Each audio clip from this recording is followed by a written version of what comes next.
what do we got from UCLA? All right, so like I said, they don't run the ball very well.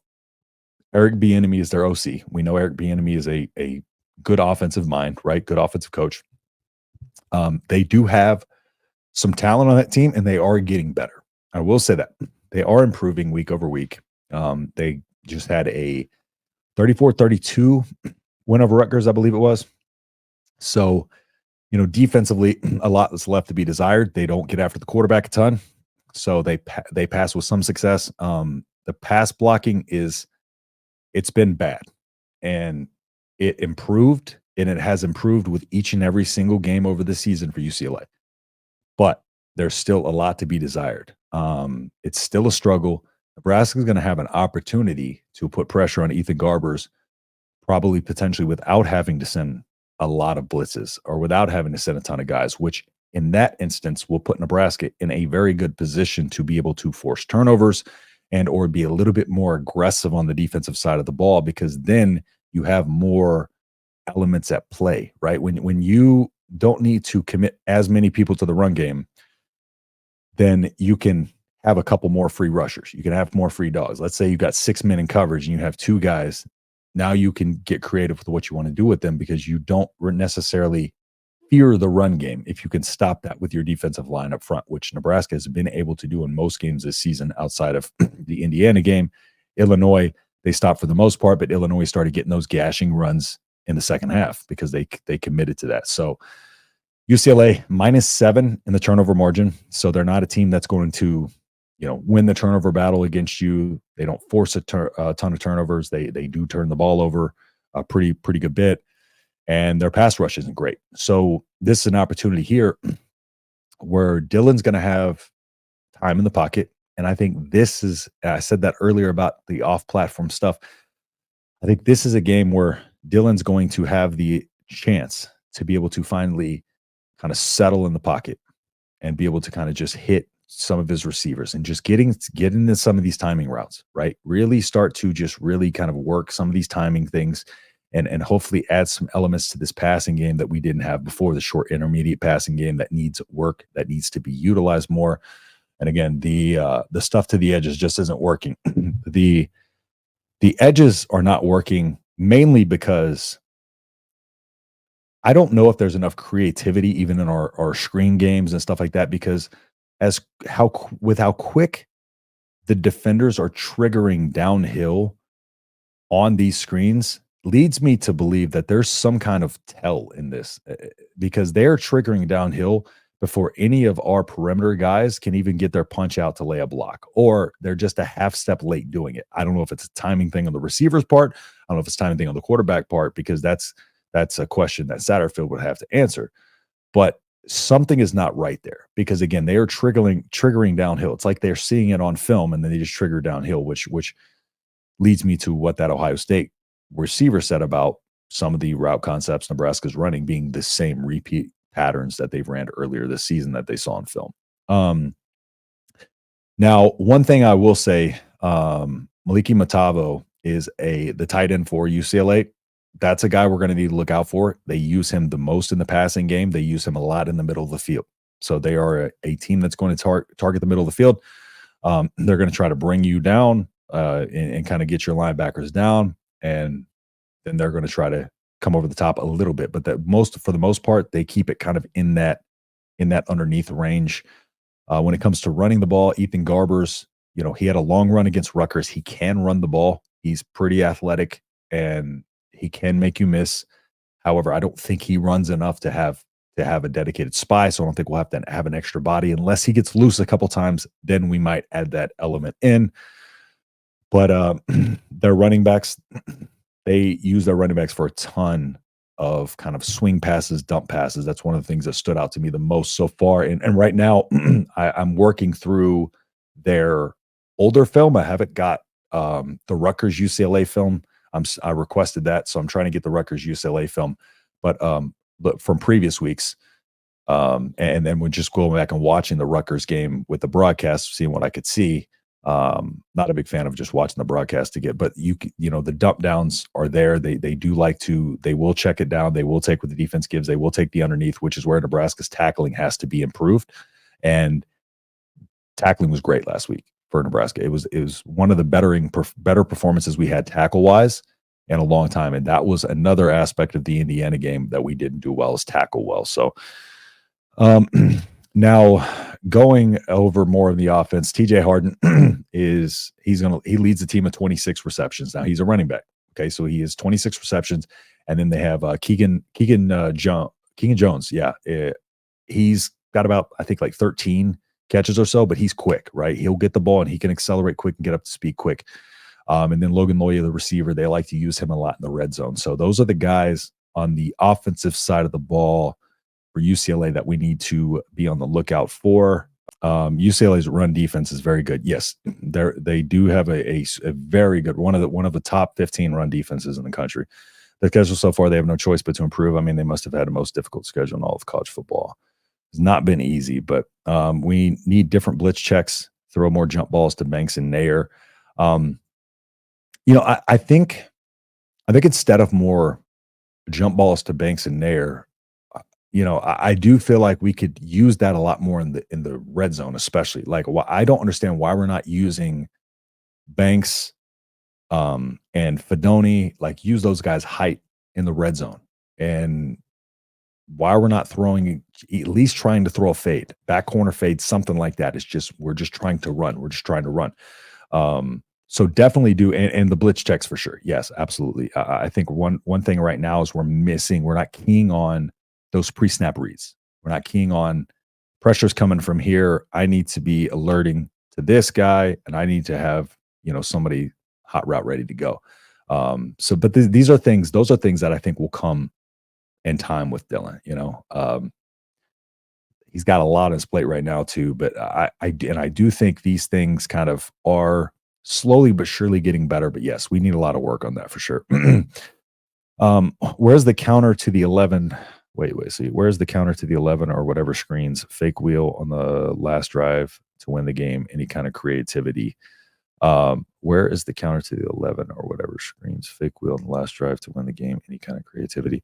I think you're just, sorry if I'm not understanding the question. Just like kind of what is the problem with the creativity, or where is the issue with it? If you want to just kind of just confirm what you mean by that, so I can make sure I answer it properly. I like Dylan's off-platform abilities, his flashes, mega talented, but you're right. His first choice should probably be something not off-platform, 100%. No matter what, like everything, most things that link the kinetic chain from the lower body up are about, being loose, being relaxed, and going through your fundamentals and balance, right? But it all hinges on balance, because if it starts from your feet up, the only way for you to generate any of that through your hips, to generate even leverage and to be able to generate full power, full leverage, is you have to have your hips as a solid base. That's where everything starts. Your core, your hips, right? And if you're not balanced with your hips, if you're leaning forward, then odds are you're going to probably, if you're leaning on your toe, the odds are you're out in front, and you're going to be probably throwing the ball and maybe sailing a little bit. Whereas if you're sailing backwards, that's when you see the ball kind of get lofted up and it floats up too long, it'll fall short, right?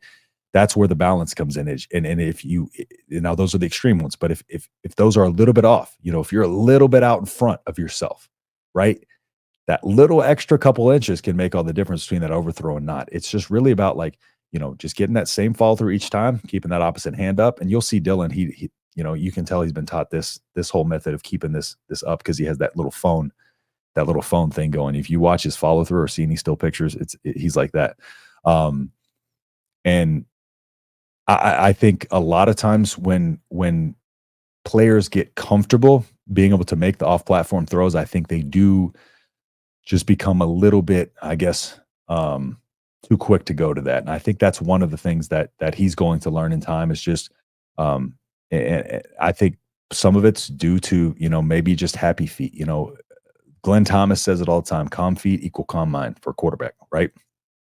And so if your feet are calm, then you're going to be off balance and you're going to be off platform. And that's why I think some of this too is due to the fact that there are some, he's taking some pressure, he's taking some hits, and occasionally got a little happy feet, occasionally got a little stuttering of his feet, a little choppy with his feet. and occasionally a half step late. There was a route with Fedoni over the middle in the Indiana game where if he throws it a half beat early, Fedoni's probably got a first down, but instead he throws it about a second later, and then he has to break a tackle from the edge rusher, and then Fedoni stopped on the right side of the field instead of running across like he was, and he's not able to get up and get the first down. Nebraska turns the ball over on that. Those little things matter for sure. Let's see, never coached, but if the DBs are watching the line and receivers, we need to have one or two hang back and send our fastest dude downfield on our bomb. So if the DBs are watching the line and receivers, so if the DBs are watching the receivers, odds are they're in man coverage. If they're watching into the backfield, odds are they're probably in zone coverage. But so like I think if you're saying for our DBs, so I with for instance like the Gifford play, where Gifford got beat on that deep touchdown to the left side when he was seemed like cover two, where we had two deep safeties up high, the two deep halves, and Gifford kind of bit down a little bit, and then that other safety, that backside safety, wasn't able to rotate over in time because Gifford kind of bit down on the underneath route, and that out route kind of ran up. And so like when it comes to the defensive side of the ball, if you're talking about our defensive side of the ball with that, one of the biggest things that our defense needs to do, like the key to a 3-3-5, especially with this high risk, high reward style of defense is your eyes always have to be on the ball, right? Like when the play's going, your eyes are on the ball, because even more so than in a 4-3, 3-4, these 3-3-5s are much more risky because you do end up a lot of times in a lot of man coverage situations, but also like it's unorthodox for a reason, right? You end up with a lot of one-on-ones, and that's why you have to be very careful to not jump ahead of a route unless you can get both hands on the ball, because odds are there's probably not somebody behind you. So that's part of the risk reward of this defense is sometimes that's going to happen. It's just kind of ironing those kinks out. But for us, with if their DBs are watching us, I think what we're doing, what we have to do is, because right now they're able to just kind of sit back, right? And they're even able to kind of bring guys down a little bit, and we're not able to take them out of it. Part of that starts with the creativity of the play calling, though, to be able to take them out of it, because that Gifford play where Gifford steps down, like that's route concepts, right? That's route concepts that are bring the eyes away from them. So we got to bring their eyes away from it with misdirections, motions. We're not doing motions. We're not doing misdirections. And that's what other teams are doing very well. When you start motioning guys, you put a lot of stress on the defense, right? Especially if they're in man coverage. If you got, let's say like Colorado, one of my big keys against Colorado was to kind of tire Travis Hunter out. And one of the ways that you can kind of do that, get motion going and make him run back and forth across the field, right? You also identified their man coverage. It also makes it harder for them to come all the way across and be able to guard that, right? And so in those instances, Nebraska does need to use a lot more motions to get the eyes mixed up and to get their eyes away from where we want them to be. And so that way, we can execute our offense. And I think that starts with the creativity, getting our guys downfield on a bomb. I think that starts with the creativity. For the screens. Oh, so this one's for the screens as well. To hang back center fast to do downfield on bomb. Yeah, that one. So for the screens right now, that one's more so when they're keying on that, because I'm not sure what they're triggering downhill on those, but a couple of instances of those too. I feel like we need to have a second option there, because there was one of those throws where Dylan threw it and the guy was basically already getting tackled when we were kind of inside the 15-yard line. He threw that screen and basically the dude was already tackling him. He basically threw him into the tackle. I think that's another thing too, is we limit ourselves limit our options when we just kind of go. It's the same with jumping over at the goal line. Dowdle jumping over at the goal line. Well, as soon as you leave the ground, you lose all of your leverage. So why are we jumping there? You have one shot to make it over. Almost went to Eminem song there for a second. You got one shot, one opportunity. No, Jameis Winston. But you jump over. If you don't get that, your forward progress is stopped. That's 4th and goal, and that's another thing too, is just, understanding, um, situations and playing situational football better and complementary football better. But yeah, for the screens, depending on the style of screen, there's a lot of things broken with them. Looks so damn good when we throw the balls over the middle down the field. Yeah, and eh, so with that too, we have like this tendency to really not set those deep passes up like, earlier in the season, we weren't really setting those up. And part of me looks back at the Colorado game, right? If we look at that game and because I know people were talking about like, oh, has our offense regressed or whatever since then? Looking back, I don't necessarily know if it has, because if you look at that Colorado game, right, that Ramir Johnson touchdown was kind of a tipped, ball that was sketchy pass, right? And then we had a pick six. So like, if you think about that, outside of those two, 14 points, right? In certain situations like that. So, and a lot of what we had success on early in the season was deep balls to the outside when we had man coverage on Nair and Banks and we're drawing PIs, those type of things, that we had a lot of success on those early in the season.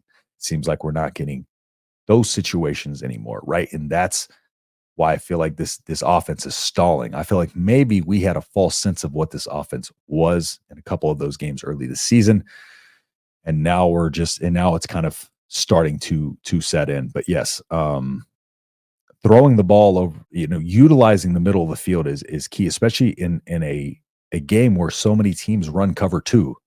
You have to be able to utilize and target the middle of the field. And when you have routes there, you need to be able to time them up to be able to get them in the middle of the field. When you're in man coverage, run some crossers, get something, get play action crossers going, get some crossers going over the middle. Just, it doesn't have to be super complicated. It's just moving the eyes, moving the defenders where you want them, and then exploiting that and finding those holes and gaps in the coverage. I just don't think we have the creativity from our offensive coordinator right now to take advantage of a lot of those situations.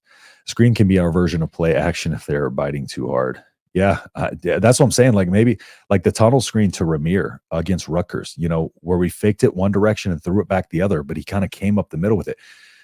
Why aren't we doing more tunnel screens like that? Where the ones up the middle, that one worked. Those seem to have worked, the middle ones. It's the outsides that aren't working. And there's other ways to spread the defense out as opposed to just going to outside plays over and over that aren't working. So Dylan threw a nasty back shoulder 70-30 ball to Banks early in the season. He can do it. We just haven't tried it in weeks. That's what I'm saying. Well, I don't even know why we went away from that. I think anytime we have a one-on-one man coverage matchup, even if it's especially if it's press man on Nair or Banks, we got to try to be taking advantage of that matchup for sure. First time here live. What's going on, Huskers? Appreciate you hopping in here. And again, if you're new here, feel free to subscribe, drop a like, and let me know what y'all think. Again, I do this full time, so any help's appreciated. Just y'all so much as a view being in here. I appreciate all y'all. So thank y'all so much. Sometimes Dylan balls look like, sorry, I just is reading. Sometimes Dylan's balls look like it's just weird. They have so much touch that they take forever to get to the receivers. To me, anyways, the too much air. Yeah, I get what you're saying though. There. I feel like there are times where I think this is another thinking thing, right? Where maybe he's starting to see like, okay, I'm overthrowing these guys, so maybe he's trying to put a little more air under the ball, and that's where the thinking comes in, and that's where I think where a lot of these missed throws are coming from, as I just think he's thinking about a little too much. So maybe he's like, I put a little more air under the ball, he'll be able to get under it now, and so I think that's a lot of what you're seeing too, and I think there's just a couple of times where he's just not fully confident on his read or the throw.